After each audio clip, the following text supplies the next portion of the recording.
Ladies and gentlemen, welcome to episode 61 of Thompsin and Other Disappointments. This one is it's a fuck this week edition, which if you've not listened to these before, is just me sort of going through news stories from the week, trying to make sense of the senseless. And sometimes I talk about UK politics, and other times I look across the pond and see if anything of note or interest is happening over that way. This one caught my eye. This is on CNN's website at the moment. It's a news story. It took place in Florida, just outside Tampa, I believe. And the headline is, after 8 years, a retired Florida police captain will stand trial for killing a man in an argument about texting in a movie theatre. Right? This is, let me just play that back to you for a second. Right. So eight years ago, a retired Florida police captain, so quite senior, shot a guy in a cinema in Florida, like off the back of an argument that he got into there. So it's again pure Americana, isn't it? I fucking love these news stories. I really do. Like, this is the kind of shit that we like. Forget Ukraine, forget people starving and selling their babies in Afghanistan, or the fact that Labour just went pro-drug criminalisation, which is just fucking balmy. Like, how can you be as famously forensic as Keir Starmer and then go, yeah, I don't care what the stats say or the research, let's just crack on. Like, his aide would be like, the war on drugs has failed, Keir. And he's like, no, I just think it's like, I don't know, some wars take time. Like, and then his aide would be like, I think you need to go to Portugal. And Starmer's like, I think you need to go fuck yourself. Just shut it straight down. It's just completely not willing to look at it like a sane, rational human being. And like, much is said about politicians supporting the war on drugs while they're close to power. Like, when they are a Home Secretary, or they want to be Conservative Party leader or whatever, they're all, at that point, drugs are evil, and that's why we're jailing you, you fucking amoral pothead, which is obviously ridiculous. And then once they've resigned, or if they're sort of like renegades within their own party, well, then they will speak openly about drug legalisation. And you should read Ian Dunt's stuff about that, because he lays out clear examples of Tories like Theresa May and William Hague, or Labour ministers like Jackie Smith, who harden their stances on drugs against all the research, analysis and scientific advice. It's all drugs are a scourge, and we've got to show that we won't tolerate them in our society. Or your front bench, in our society. Like, they, when they have some desire to be powerful, or they want to be Prime Minister, or they want to be Home Secretary, or they are Home Secretary, they get very anti-drugs, very pro-drug criminalisation. And then once they've left power, they're able to adopt a more liberal, pragmatic approach. At that point, then they're like, yeah, what a disaster the war on drugs has always been. Oh, yeah. Well, I'm glad that I'm out of office. Anyway, where's my book deal? Like, then they're able to speak credibly about it once they've left the office in which they were able to effect change. Like, do we think that Keir, forensic with the details Starmer, truly believes the war on drugs is the best way to manage drug use in the UK? Because I don't think he does. I think he knows it's a monumental operational and societal failure for everyone it touches. Whether it's your cousin getting busted with weed and ending up with a criminal record that now precludes their employment in the city, or if it's kids getting caught up in county lines operations, or hookers selling themselves for heroin cash, or teenagers dying from some dodgy recipe fentanyl. I think Keir Starmer knows the policy fosters all of that. But that he's calculated that Middle England, if they're going to entertain the possibility of a Labour leader, they would want him or her to show that they were a little bit conservative with a small c, And this is where the accusations of Blairism come in, I suppose. Tough on crime, tough on the causes of crime. That was his thing, I recall. And so for Starmer to make headway, maybe he thinks he has to be tough on crime, tough on drugs. The only problem is, for him, that most people, Middle England included, do not believe the war on drugs is an effective way to go. Most people. In fact, it's actually the opposite. Like in YouGov's poll in October, it said that 60% of people think drug criminalisation is completely ineffective. 6 in 10. 6 in 10 people that you know, that I know, they all agree that the status quo is shit. And yet Keir Starmer's Labour is hitching to it. Like, yes, so I think this is a vote winner. Like, I want to like Starmer's Labour Party, and I think electorally I support them, just to get the Tories out. And then, once they're in power, then you lobby for a change in policy. But, 6 in 10 people across Tory and Labour voters all saying that the war on drugs is shit, mate. That is not a mandate for more jailed junkies and ruined lives, is it? It's just fucking not. Anyway, look, going way off on a tangent there, as always.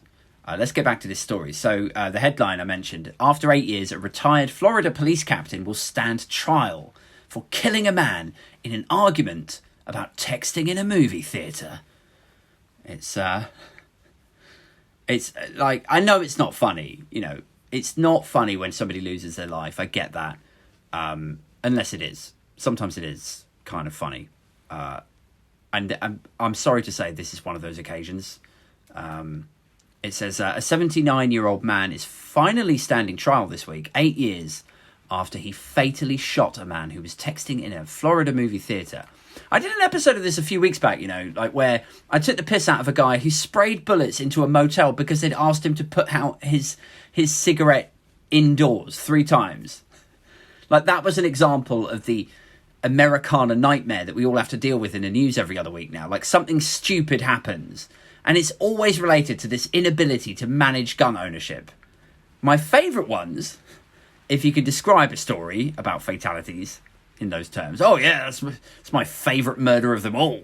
My favourite ones are where somebody buys a gun that shouldn't, some gun advocate who's all over YouTube piping his civil rights and right to bear arms, and he's a responsible gun owner, and why should I give up my guns? I'm a responsible gun owner. Just because you namby-pamby Gen Z motherfuckers can't control yourselves don't mean the rest of us responsible gun owners should have to give up on our guns, And then it turns out that he is a responsible gun owner, except for when he finds out his wife has been fucking his friend, and then he suffers some sort of psychotic episode and unlocks the safe and grabs the guns and murders them both and accidentally kills the guy's cousin and dog in the process. And they're the best ones, because you can sit here from your judgmental armchair in safe, largely gunless Britain, and you can look on like, yeah, you seem reasonable and you just want to protect your family, but then what if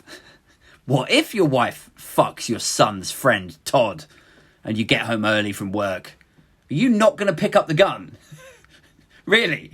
You see your wife sucking off your son's friend or something. Like, these are real. I know it sounds like outrageous, but these are real situations that do happen. They're messed up, and different families are weird, and fucked up stuff happens. And then because there's a gun there, it takes a horrible 90-degree turn. But if you explain stuff like this to people like that, where they're like, I'm a reasonable, responsible gun owner, why do I have to give up my guns? They would never entertain that such a scenario could ever take place or touch them and their family. It would be beyond the periphery of reasonable scenarios that they should have to entertain. Like, if you tabled that situation to them as a realistic scenario where reasonable men who would never think that they would murder someone would indeed lose their shit, pick up a gun and murder 2 people, all you would get back is, what did you say about my wife? You said my wife is going to do what? They would just, and then you'd be like, oh, it doesn't matter. Just let it happen, end up with an idiot jailed and removed from society. And plus his wife is obviously a cunt. So all in, it's probably a net positive for everyone else. That's a horrible thing to say, isn't it? Back to the story though.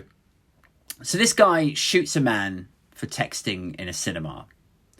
The story says, this is, as I said, on CNN, opening statements began Monday in the trial of Curtis Reeves, who has pleaded not guilty to second-degree murder and aggravated battery in the killing of Chad Olson in January 2014.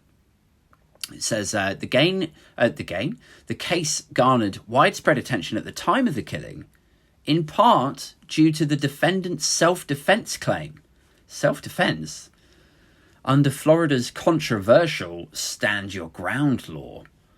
The claim was ultimately denied by a judge who said after 2 weeks of pre-trial testimony in 2017, the law did not apply in this case, forcing it to trial. Like, what the fuck even is that? Stand your ground in this scenario? Like, they must have been really... The lawyer for this must have been stressed the fuck out. You know, like, I've got to think of something. Got to... what can we use? And they're like, just try stand your ground. Like, really? Stand your ground? Like, he shot a guy in a cinema because he didn't like his texting. You know, like, it's like, if you try and put yourself into the situation and the guy's like, yeah, could you not text, please? I'm trying to watch Spider-Man. And this guy's like, fuck off, you dickhead. Like, what would your reaction be? You know, would it even occur to you, be like, well, that's it. I guess I can stand my ground now using my semi-automatic killing machine. Like, how is this normal? How is this a normal set of decisions and repercussions and shit? America is fucking nuts. Batshit. But yeah, let's continue. It says the trial comes after years of delays. CNN affiliate WFTS has attributed to various motions, pre-trial hearings, and then the COVID-19 pandemic. So it's been delayed and delayed and delayed. An attorney for Olson, the victim's wife, who was injured in the shooting but survived, called the delays embarrassing. I think I'd kick off. If somebody murdered my partner and it took 8 fucking years and it was this, you know, I mean, you'd be upset. How can something as cut and dry as this guy shot this motherfucker in a cinema for something as stupid as texting, he admits it, and his defence is, I was standing my ground. How can that take almost a decade to get to trial? It's fucking... I don't understand. But you know what they would say? They'd be like, well, this is a complex case, son. Like, really? Doesn't feel like it. Maybe there's more to it. I don't know. Let's get into it. Let's see what happened. So CNN is saying Reeves initially claimed he shot Olson in self-defense when the two got into an argument over Olson texting during a screening of Lone Survivor in a Wesley Chapel movie theatre outside Tampa. So he originally claimed self-defense. Olson's wife has said he was texting their daughter's babysitter. Oh, God. That doesn't read good. He's texting in a cinema, that's a bit rude, right? But Reeves, who's the ex-police officer, the ex-police captain, then 71, confronted Olson about texting during the previews, prior to the movie. So this wasn't even in the actual movie. This wasn't really disrupting anything. This arsehole's just like, hey, you're fucking up the narrative of the Pizza Hut advert for me. You're ruining the cinematic experience of the trailer for Fast and Furious 11. Put your phone away. Like, who gives a shit? It's the trailers, it's the adverts. So this is when it took place. Is this guy's texting the babysitter of his child, which is presumably, look, I'm a dad. I know how fucking precious it is to get a night out, to get a date night with your partner, to just go out and to, like, you're going to check in on the baby. Everything all right? Is everything cool? Are they in bed? They woken up? You can treat yourself to snacks. Okay, yeah, just let me know if blah, blah, blah. He's probably doing it just before the movie, in the previews, to make sure that he doesn't disturb anyone in the movie. Like, he's probably going to turn his phone on silent. That seems like a plausible scenario to me, right? And this motherfucker, this ex-police captain... This is what gets me, man. You always imagine that to hire a policeman and to promote one to a captain, you would imagine they would have to have a certain personality type where they are patient and understanding and considered, like they take into account everything that's going on around them, you know? But it doesn't feel like that was the case with this, does it? So they kicked off a little bit at each other in the movie previews, and then it says Reeves left and complained to a theatre employee, and when Reeves returned to his seat, he and Olsen argued, and then Olsen, the victim again, threw a bag of popcorn at Reeves. The complaint says, at which point Reeves, a former police captain, took out a handgun and fired, fatally wounding Olsen, who was taken to hospital where he died, and Olsen's wife, Nicole, was shot in the hand. So let's regroup for a sec. The guy's texting in the trailers. The police captain, ex-police captain, has a go at him, goes and gets a cinema employee, and then when he comes back, the guy kicks off again, throws a bag of popcorn at him, and in response to that, threat to his life. That no doubt very scary bag of popcorn. The ex-police captain pulls out his gun like, blow. That's what's happened. And now, look, we can play devil's advocate here a bit, I guess. You know, let's try and implement a generous interpretation here. It's a dark cinema. The guy reaches for something to throw at the ex-captain. Like maybe the ex-captain, it says he's now 71.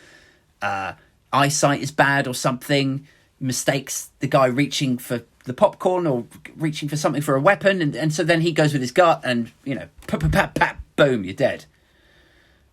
Maybe that's what happened, I don't know. But here's the thing, like, none of that needed to happen.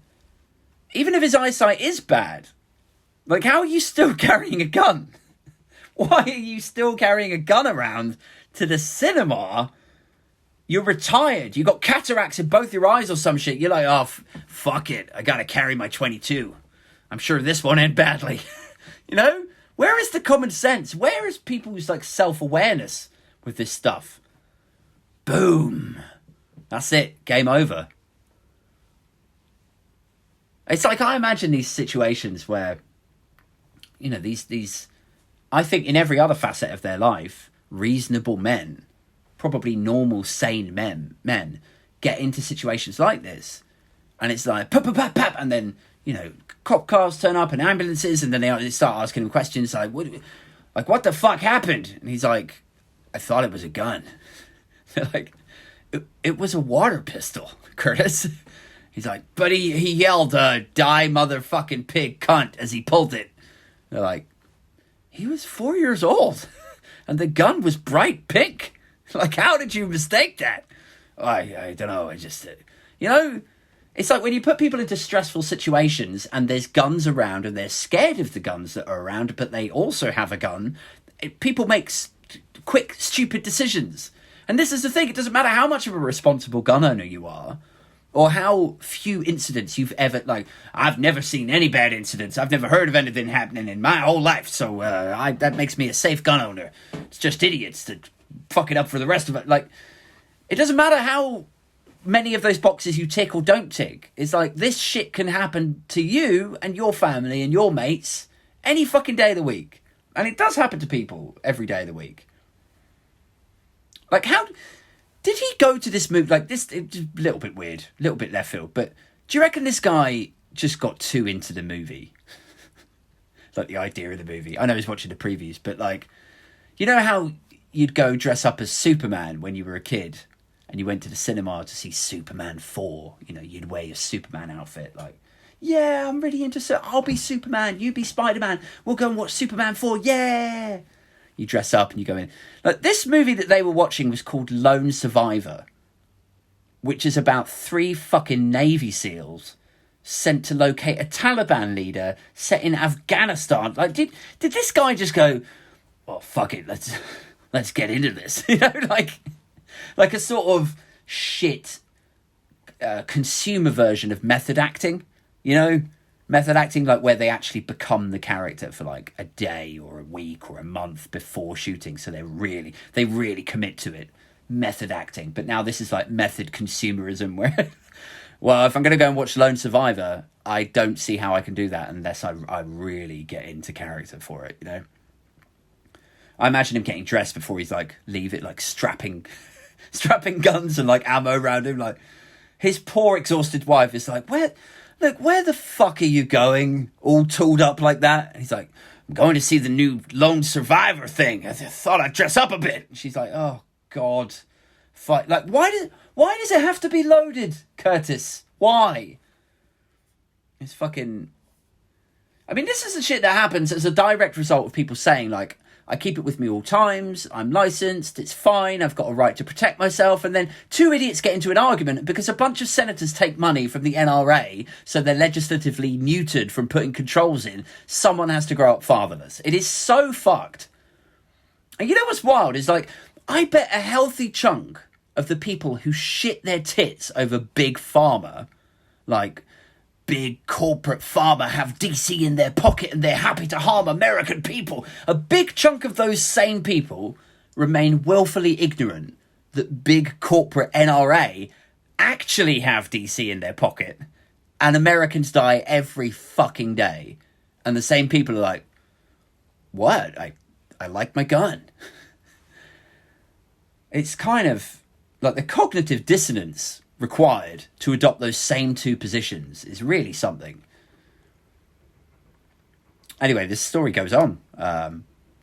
It says, Reeves and his attorneys have argued that Olsen threw a cell phone at Reeves' head and was aggressively leaning over a chair toward him when the shooting occurred in pre-trial hearings in 2017. I'm reading that sentence completely fucked. See, now, you know, like, sometimes I get comments from people saying, like, have you not done, like, news reading? Have you not done journalism? Have you not done, like, I could definitely see... Now you know why, because I fumble my words and I start reading a sentence as though it's part of the previous sentence. I'm like, oh, fuck, there's a full stop and 5 commas in between. Anyway, let me start that again for you, sorry. Reeves and his attorneys have argued that Olsen threw a cell phone at Reeves' head, so that's not great, and was aggressively leaning over a chair toward him when the shooting occurred. Full stop. In pre-trial hearings in 2017, over his stand your ground defence, Reeves testified he perceived, in inverted commas, Olsen was about to punch him.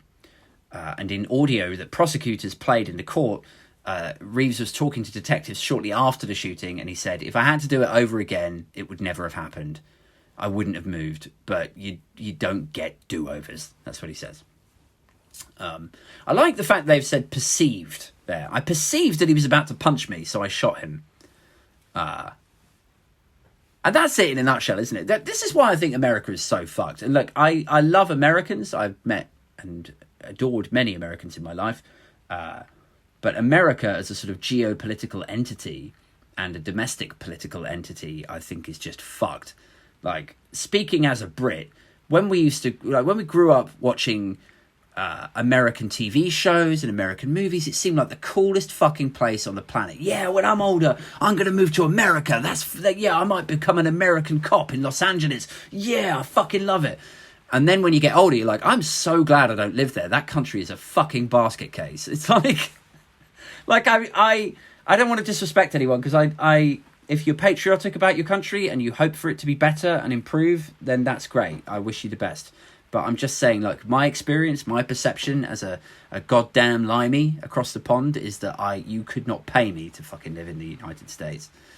Mind you, nobody's banging down my door begging me to live there, so I guess we're all good there. Equals pequals. But it does seem like it's so drunk on gun ownership and gun culture. Like, it's baked into millions of people that guns are just there and it's a cultural thing. It's almost religious. And so they can't... Like, it's ideological. It's just baked in. It would never occur to them that it could be any different kind of way. Or they would see that sort of drastic change as a threat, as an insult to their culture, you know? And I think it's that kind of ideological... mindset that then prevents them from being able to see the wood from the trees, kind of thing, you know? Like, when you think a cop who has presumably worked with guns his entire career and been faced with, like, how many hundreds or thousands of similar situations to that, where they've had to jail normal, reasonable people who just had the wrong set of circumstances lined up. Like, where, I mean, look, we've all read the news stories where it's like a captain of the basketball team who found his dad's gun and just wanted to threaten some other jock who'd been calling him gay a bit. And oops, the safety was off and he dropped it and it fired and bam, now he's jailed for 20 years. You know, one kid's dead, another one is in jail for like 2 families ruined over something fucking ridiculous. Or a woman who worked at Best Buy who misread the situation and thought a black dude in a tracksuit with a hoodie up was reaching for his wallet and was about to pull a gun, and so she shot him up.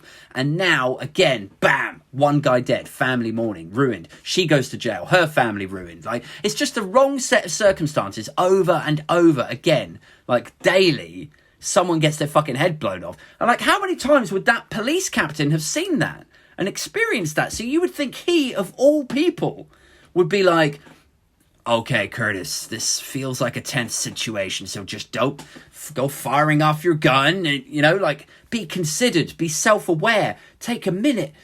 And even that guy hasn't learned to try and stay cool, to not jump to conclusions, to not just reach for your gun and, you know?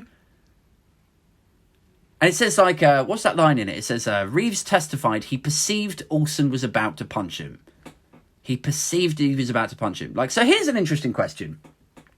Should you have the right to shoot someone in the fucking head if they punch you? Like, throw perceived out of the window. If they do genuinely punch you, do you think you have the right to end their life? Because I don't know if you should. I don't know if it's up to us to take away someone's entire life and devastate their family just because they punched you. I know that seems... I'm going to get called all kinds of fucking lily-livered, liberal, libtard, lefty cunt bollocks, like, off the back of saying that, but I don't think... Like, how is that in any way near to proportionate?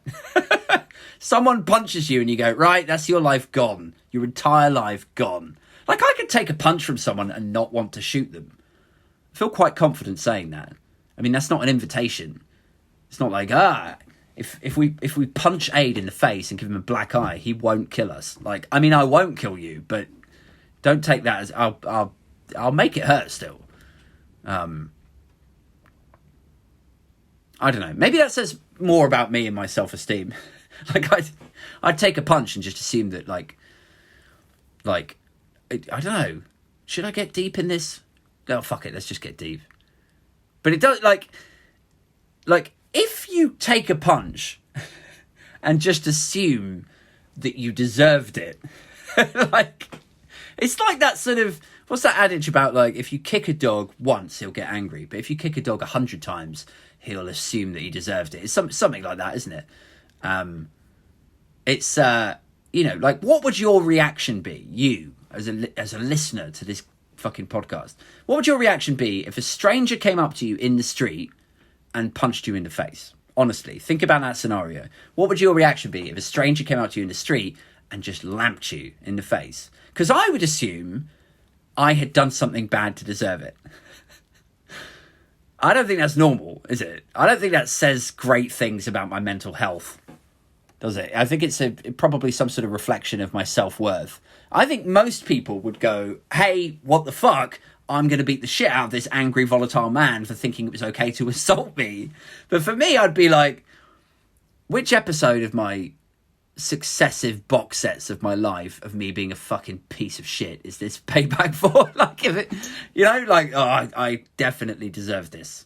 Like, if it, and even if it wasn't explicitly payback for something I specifically did, I would assume it was the universe, like, vaguely dishing some karma my way for something, for some bad thought I'd had.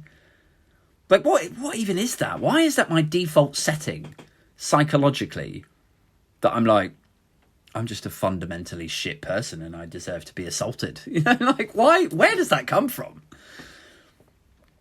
I don't know, man. Anyway, look, there comes a time in these solo episodes where we meet in that sweet spot between expressing views on current affairs and me having some sort of emotional breakdown. And I think, you know, I think we're there with this one. Like, I don't know where talking into a microphone stops and therapy sessions start, but I think we are in that sort of neighborhood now at this moment. So I'm going to leave it there.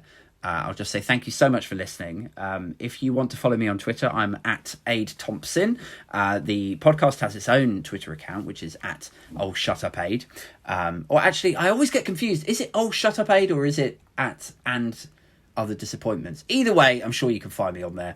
I've got a Patreon where all of the new episodes go first. So if you want to check that out, please check out patreon.com/AidThompson. And I will catch up with you on Friday night this week when I'm interviewing Natalie Finn from E! News Online. And we're going to be talking about Trump, his return to the Republican Party. We're going to be talking about populism and whether we are actually sliding into some sort of authoritarian fascist nightmare. Or is it just the same as it always has been? Like where we always think that this next general election is the fight for America, America's soul. This is your last chance, like that sort of rhetoric. Oh, is it just always like this? Or is that visceral fear that sits in all of our tummies where we're like, it feels like we're sliding into dictatorships right now? Is that actually justified? So that's going to be a really fascinating conversation. I'm super psyched to be talking to her. And yeah, join us for that live on the YouTube stream, 7:30 Friday night. Until then, speak to you all soon. Cheers. Bye.